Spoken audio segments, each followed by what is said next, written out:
ہم کریں گے ہر مظلوم کی حمایت۔ بسمillahirrahmanirrahim، السلام علیکم، میں ہوں حرین فاطمہ اور آپ دیکھ رہے ہیں حمایتی نیوز HD چینل۔ نظر ڈالتے ہیں آج کی اہم خبروں پر۔ 3 مئی عالمی یوم آزادی صحافت۔ آج کا دن ان تمام باضمیر صحافیوں کو خراج تحسین پیش کرنے کا دن ہے جنہوں نے اپنی جان کی پرواہ کیے بغیر حق، سچ اور مظلوم کی آواز بننے کو اپنا مشن بنایا۔ صحافت کوئی پیشہ نہیں، ایک مقدس ذمہ داری ہے۔ یہ محض خبریں دینے کا ذریعہ نہیں بلکہ سچ اور جھوٹ کے درمیان لکیر کھینچنے کا نام ہے۔ ایک صحافی کا قلم وہ تلوار ہے جو ظلم کے ایوانوں میں زلزلہ برپا کرتا ہے اور مظلوم کو آواز دیتا ہے۔ آزادی صحافت دراصل معاشرتی آزادی کی ضمانت ہے۔ جہاں صحافت آزاد وہاں معاشرہ زندہ ہے۔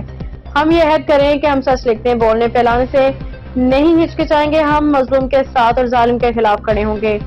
ہم صحافت کو ذاتی مفاد، فرقہ واریت یا سیاست کے آلہ نہیں بنائیں گے۔ ہم شہدائے صحافت کی قربانیوں کو فراموش نہیں کریں گے۔ یہ سب بڑھ کے یہ کہ ہم اپنی نئی نسل کو بتائیں گے کہ صحافت کا مقصد صرف خبر دینا نہیں بلکہ حق کی طرف رہنمائی ہے۔